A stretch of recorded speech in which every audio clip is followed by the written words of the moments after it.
Reality ये है कि 99% एस्पिरेंट्स भारी दबाव और काउंटलेस सेक्रीफाइसेस का सामना करने के बावजूद तुम्हें पता है कि कितने ज़्यादा मेंटल पेशेंट्स निकलते हैं यूपीएससी एस्पिरेंट्स में से? इतना धोखा और इनसेंसिटिविटी क्यों है? हर साल 12 से 15 लाख एस्पिरेंट्स अगला आईपीएस, आईएएस या आईएफएस ऑफिसर्स बनने की उम्मीद से यूपीएससी एग्जाम्स में अपीयर होते हैं। इंडिया में आज की डेट में एक बहुत बड़ी प्रॉब्लम है। वो क्या रहा है, हर कोई एक जैसे करियर के पीछे भाग रहा है।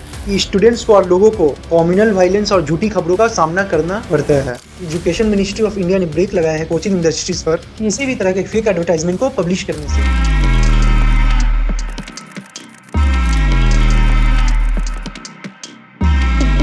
यूपीएससी 2024 के रिजल्ट डिक्लेयर हो गए हैं और हमेशा की तरह टीआरपी किंग मीडिया टॉपर्स की वाहवाही कर रहा है। वही पेरेंट्स और रिलेटिव्स व्हाट्सएप फॉरवर्ड शेयर करने में लगे हुए हैं और कुछ पहले से ही अपने बच्चे के अगले टॉपर बनने का सपना देख रहे हैं। वहीं दूसरी तरफ कोचिंग इंस्टीट्यूट्स वो मुंह उठाकर उन स्टूडेंट्स की सफलता का क्रेडिट लेने में लगे हुए हैं।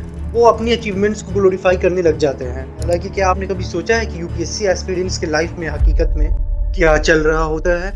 रियलिटी ये है कि 99% एस्पिरेंट्स भारी दबाव और काउंटलेस सेक्रीफाइसेस का सामना करने के बावजूद पीछे रह जाते हैं। ये एस्पिरेंट्स अपनी पूरी कोशिश करते हैं लेकिन यूपीएससी एग्जाम्स में पीछे रह जाते हैं। कि आप जानते हैं इसके बाद उन्हें कैसा महसूस होता है? उसका नहीं हुआ सिलेक्शन, तुम उसको क्यों झूठी सांत्वना दे रहे हो कि कुछ तो बन जाओगे? क्या बन जाएगा वो? तुम्हें पता है कि कितने ज़्यादा मेंटल पेशेंट्स निकलते हैं यूपीएससी एस्पिरेंट्स में से?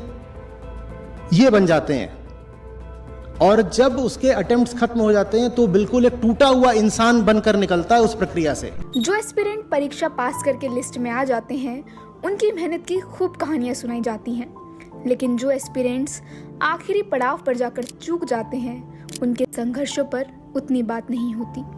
दी प्रिंट ने कुछ ऐसे ही स्टूडेंट से बात की जिन्होंने सपनों और उम्मीदों के साथ तैयारी शुरू की लेकिन चुने नहीं गए। नहीं है and this is the reality. I am so sorry, no this journey has nothing positive for me. मेरे लिए कुछ भी पॉजिटिव नहीं निकला। If I will get a chance to redo it I will probably never do it. Some stories are never meant to find the closure. The UPSC is this वो एकदम incomplete journey है। We started it and it didn't go anywhere and that is it. मैंने खुद ने भी अपना पूरा circle ख़त्म कर दिया था। मेरे पास फ्रेंड्स भी नहीं बचे थे। मैं कहीं बाहर जाती भी नहीं थी। मुझे नहीं पता कि बाहर में मौसम क्या है क्या नहीं है, मुझे नहीं पता होता था इस बारे में। और ऊपर से मेंटली इतना ज़्यादा हम बर्डन ले लेते हैं कि मेंटली भी कहीं ना कहीं हम सफ़र कर रहे होते हैं एक सर्टेन एज में जाकर। अभी मैं खुद सोचती हूँ कि उस टाइम पर मैं इतनी ज़्यादा एक्टिव थी, ह्यूमर था, अभी वो नहीं रहा। एक तरह से मैं बहुत ज़्यादा सीरियस पर्सन बन चुकी हूँ। यूपीएससी एक चक्रव्यूह जैसा है कि आप एक बार एंटर कर गए तो आपको बाहर या तो आप सक्सेसफुली निकलोगे या तो फिर आप वो चक्रव्यूह में रह जाओगे। तो आपको उससे निकलना बहुत इंपॉर्टेंट है। उन 99% स्टूडेंट्स जिन्हें हमारे सपोर्ट की सबसे ज़्यादा ज़रूरत है वो हमसे छिपे हुए हैं। उनके बारे में ना के बराबर चर्चा हो रही। इतना धोखा और इनसेंसिटिविटी क्यों है? हर साल 12 से 15 लाख एस्पिरेंट्स अगला आईपीएस, आईएएस या आईएफएस ऑफिसर्स बनने की उम्मीद से यूपीएससी एग्जाम्स में अपीयर होते हैं। हालांकि अवेलेबल सीट्स 1056 है। इसमें से भी 40 सीट डिसेबल्स के लिए रिजर्व्ड है। इसका मतलब ये कि 12 से 15 लाख स्टूडेंट्स सिर्फ 1016 सीट्स के लिए कॉम्पिटिट कर रहे हैं, जिसमें सक्सेस की सिर्फ 0.06% चांस है। क्या ये स्क्विड गेम जैसा मौत का खेल नहीं है? अब आप पूछोगे कि ये मौत का खेल कैसे हो सकता है? हमको बोलना चाहिए पर बात यही आदत आप लोगों का ठीक नहीं है। Let me speak and finish then you question me. हाँ, मैं मानता हूँ कि ये एक ड्रामेटिक फ्रेज है, लेकिन इसका यूज किया है ताकि आप यूपीएससी एग्जाम्स के इंटेंस कंपटीशन को एम्फसाइज कर सको जो उन स्टूडेंट्स द्वारा फेस किया जा रहा है। इससे पहले आपने वीडियो में यूपीएससी एस्पिरेंट्स के द्वारा एक्सपीरियंस किए जाने वाले high level of depression, anxiety and stress के बारे में सुना था और कैसे कुछ स्टूडेंट्स सुसाइड तक भी पहुंच जाते हैं। हालांकि ये सिर्फ यूपीएससी नहीं है जो भारतीय स्टूडेंट्स में सुसाइड का रीजन बनता है। ये पर्सनल इंटरेस्ट और पैशन पर सोचे बिना आंख बंद करके पॉपुलर करियर पाथ्स को चुनने का भी नतीजा है। मेरा मानना है कि इस तरह एक दूसरे को ब्लाइंडली कॉपी करना या यूपीएससी एंट्रेंस एग्जाम्स में भीड़ लगाने के बजाय जुआ खेलना ज्यादा बेटर करियर ऑप्शन हो सकता है। I know it may sound ridiculous, लेकिन जैसे ही आप जुआ शब्द सुनते हैं आपका दिमाग इसके बारे में सोचना शुरू कर देता है। तो जिस चीज में आपका पर्सनल इंटरेस्ट नहीं है उस पर इस तरह अपना समय और पैसा बर्बाद करने के बजाय इसे एक करियर ऑप्शन के रूप में क्यों ना माना जाए? मेन क्वेश्चन जो मुझे काफी परेशान करता है और हर लॉजिकल इंसान को करता होगा, वो ये है 99% स्टूडेंट्स सिर्फ 1% करियर ऑप्शंस के पीछे क्यों भाग रहे हैं। ऐसा तो हो नहीं सकता है कि 12 से 15 लाख स्टूडेंट्स को देश सेवा करने से प्यार हो। खेल कुछ और ही चल रहा है। इसके पीछे मेनली 2 रीजन हैं। नंबर 1, आप सब ने ये डिसीजन लिया है कि आप कॉम्पिटिटिव एग्जाम में जाना चाहते हो। ये जो डिसीजन आपने लिया है, ये आपका डिसीजन है या समाज का डिसीजन है या मामा पापा का डिसीजन है या भाई का डिसीजन, किसका है? आपका है। सो समाज का डिसीजन, हाँ समाज का है। होना नहीं चाहिए। मान लो आपने ये कॉम्पिटिटिव एग्जाम किया और किसी ना किसी कारण आप पास नहीं हुए, तो फिर बैकअप क्या है? बैकअप है? No backup. बट आप लोग यंग जनरेशन हो बॉस, अगर आप लोग ये काम नहीं करोगे तो कौन करेगा? इंडिया में आज की डेट में एक बहुत बड़ी प्रॉब्लम है। वो क्या रहा है, हर कोई एक जैसे करियर के पीछे भाग रहा है। जिससे पूछो क्या कर रहे हो, इस एंट्रेंस की तैयारी कर रहा। रिसर्च बताती है एक इंडियन एवरेज पूरे दिन में 5 घंटा मोबाइल फोन पर बिताता है। ऐसे में फैक्चुअल्स है, जो विजुअल हमें बार बार देखने को मिलती है, हमारा सबकॉन्शियस माइंड उससे इन्फ्लुएंस हो जाता है। कुछ इसी तरह से हमारा सबकॉन्शियस माइंड वर्क करता है। चीजों को और भी बेहतर बनाने के लिए सोशल मीडिया या मास मीडिया ज्यादातर सेलिब्रिटी गॉसिप्स और स्क्रिप्टेड कंट्रोवर्शियल वीडियो से भरा पड़ा है, जो स्टूडेंट को उनकी पर्सनल इंटरेस्ट्स, पैशन और सही राह दिखाने की जगह और गुमराह और डिस्ट्रैक्ट करने का काम कर रहा है। ये एक बहुत बड़ा कंसर्न है कि स्टूडेंट्स को और लोगों को कम्युनल वायलेंस और झूठी खबरों का सामना करना पड़ता है, जो उनके दिमाग को और खराब कर रही है। और अफसोस की बात यह है कि ना तो इन स्टूडेंट्स को और ना ही इनके पेरेंट्स को इस बात की जानकारी है।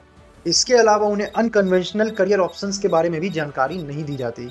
नंबर 2, हमारे देश में अच्छे और अफोर्डेबल कॉलेजेस की काफी कमी है। गौरव मुंजाल जो अनअकैडमी के को-फाउंडर है, उन्होंने कहा था कि इंडिया में एग्जाम सिस्टम एक टूर्नामेंट की तरह है। I don't internally also we don't think we are in the education business. We think we are in this tournament business. और वो सच बोल रहे हैं। इंडिया में एक अच्छे कॉलेज में घुसना एक टूर्नामेंट जीतने से कम नहीं है। इंडिया में ये एंट्रेंस एग्जाम्स एक फिल्टर की तरह काम करते हैं। जो भी ये फिल्टर पास कर लेता है, उसको जिंदगी भर के लिए एक रेडीमेड, ट्राइड एंड टेस्टेड थप्पा मिल जाता है। ये जो ब्रांडेड स्टैंप आपको मिलता है, ये आप जॉब्स के लिए भी यूज कर सकते हो और शादी के लिए भी। जो इस फिल्टर को पास नहीं करता, उनके लिए बच जाते हैं कुछ प्राइवेट कॉलेजेस। समस्या ये है हमारे देश में कि हमारे पास कोई मिडिल क्लास नहीं है कॉलेजेस की। या तो वो IIT IIM जैसे कॉलेजेस हैं जिनका क्रेज हमारे समाज में बहुत ज्यादा है, या फिर ऐसे कॉलेजेस जिनकी हालत बहुत खस्ता है। मोस्ट इंडियन कॉलेजेस की क्वालिटी का अंदाज लगाने के लिए आप ये देख सकते हो कि एक एवरेज इंडियन नौजवान के कैसे स्किल्स हैं। अब जो मैं आपको बताने जा रहा हूँ ना, वो आपको शॉक कर देगा।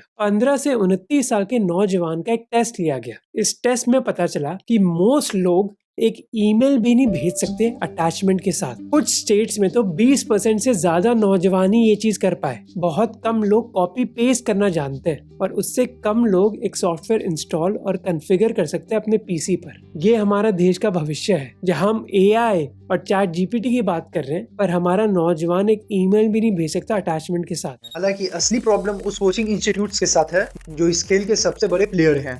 अगर मैं और मेरी कुछ टीम रिसर्च करके समाज की मानसिकता के बारे में पता लगा सकते हैं, वो कैसे सोचते हैं, तो इन कोचिंग इंस्टीट्यूट्स में हजारों की टीम है जो समाज के नस नस से वाकिफ है। इस बात में कोई दो राय नहीं कि हमारे समाज में 99% लोगों की सोच लालच पर आधारित है, और या फिर एक होप ड्राइवन कि ऐसे तो अगर हम डर जाएं तो हम कोशिश ही ना करें। डरते वो हर चीज से हैं, लेकिन जहाँ डरना चाहिए वहाँ उनको डर ही नहीं लगता है।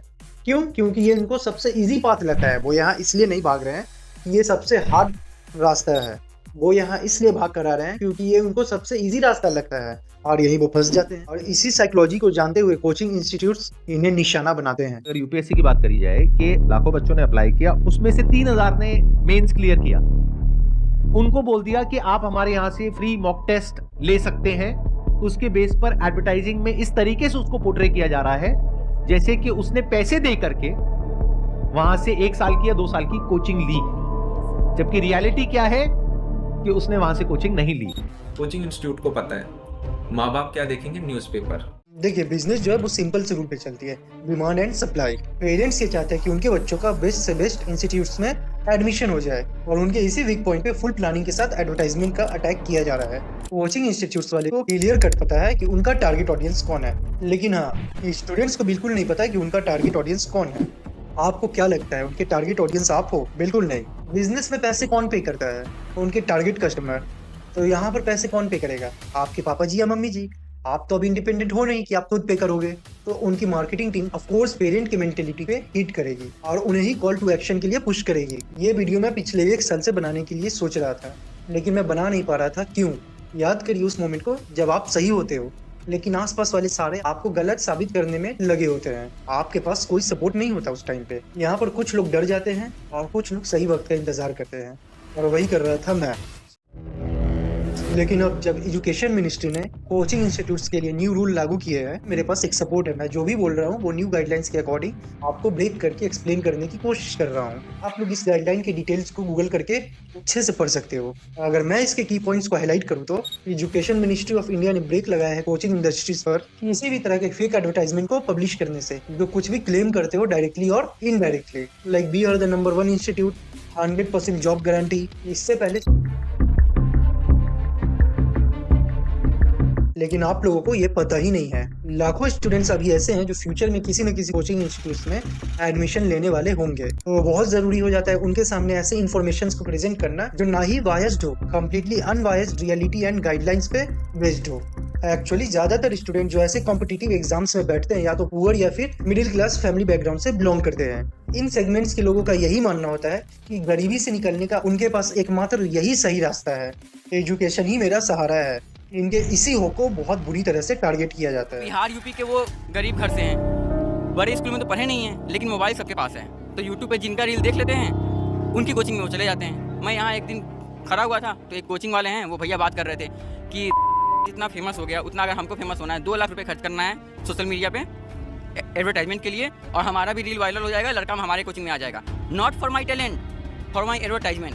और हम 2 लाख रुपये दे रहे हैं। वो बंदा जो खेती करके अपने बच्चे को पढ़ाने दिल्ली ला रहा है, कर्ज लेके ही ला रहा है, जो कर्ज वो कभी चुका नहीं पाएगा और बच्चा भी नहीं बन पाएगा। अपनी गलतियों के बारे में एक सवाल के जवाब में थॉमस एडिसन ने एक इंटरव्यू में कहा था, मैं 10,000 बार फेल नहीं हुआ हूँ, मैंने 10,000 तरीके ढूंढे हैं जो काम नहीं किया बल्कि इन्वेंशन में। I have not failed. I have just found 10,000 ways that won't work.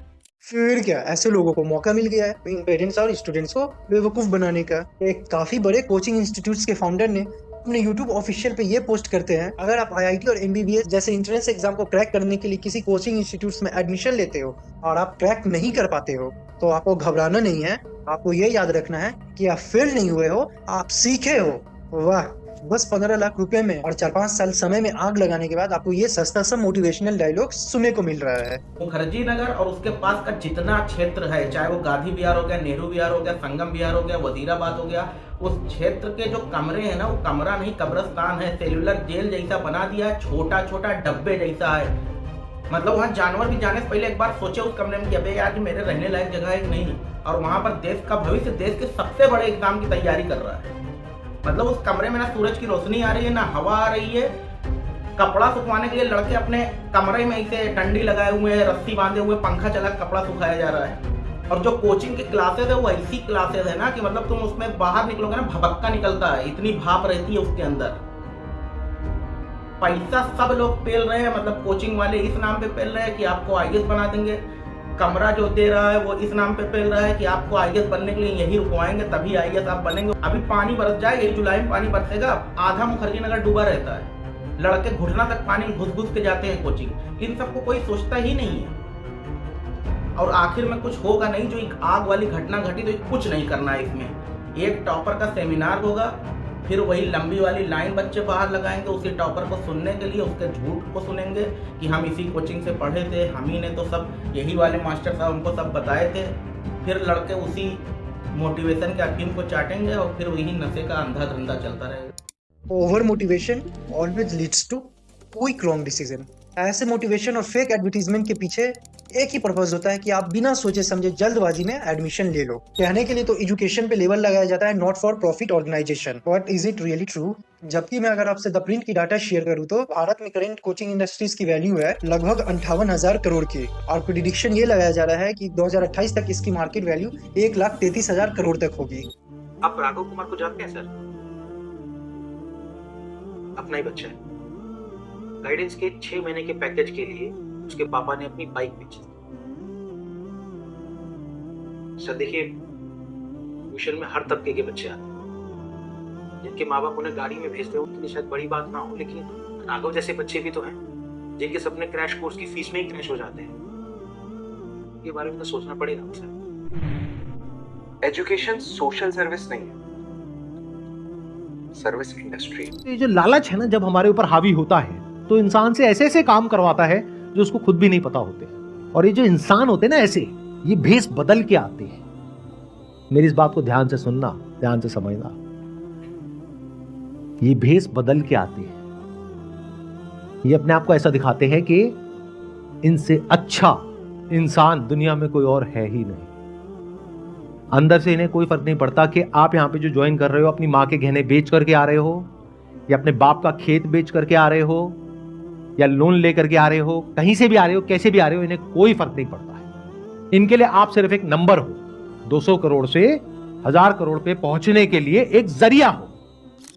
Coaching की एक बहुत बड़ी इंडस्ट्री है और वो हर टैक्टिक्स यूज करेंगे डायरेक्टली इनडायरेक्टली आपका और आपके पेरेंट्स का ब्रेन वॉश करने के लिए, जिससे कि वो हो सके जो वो चाहते हैं। एक और बात, अगर आप कहते हो कि 99% चांस है मेरा फेल होने का, फिर भी मैं यूपीएससी एस्पिरेंट बनकर एक बार एग्जाम देने में क्या दिक्कत है?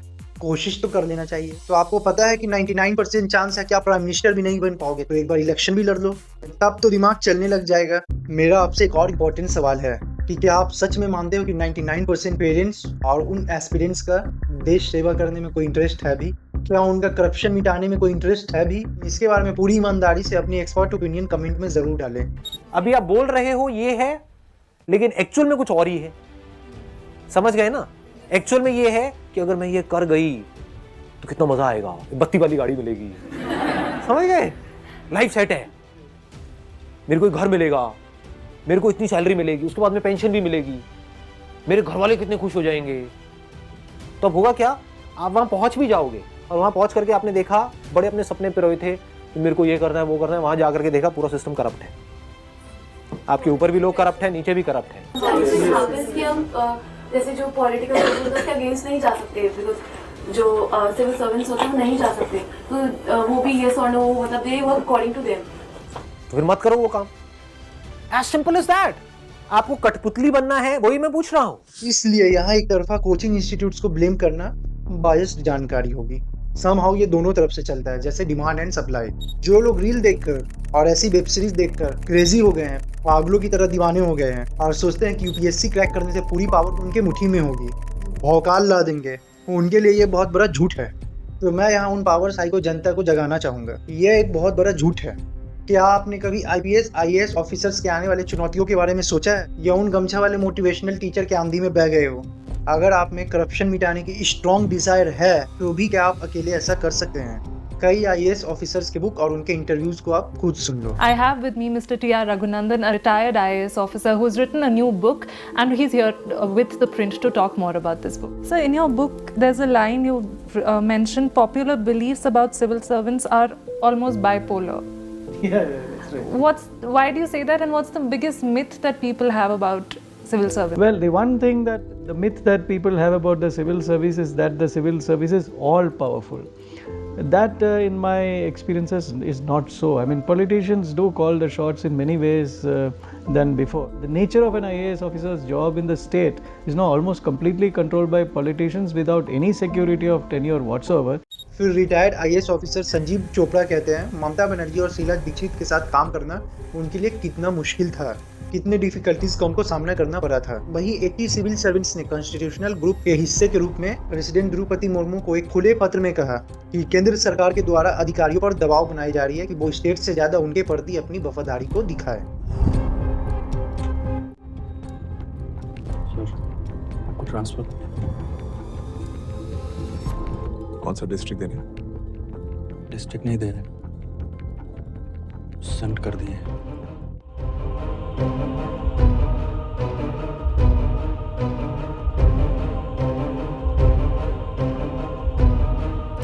Yes, sir. So, सर पर सर हमारे पास सॉरी सर। Yes sir.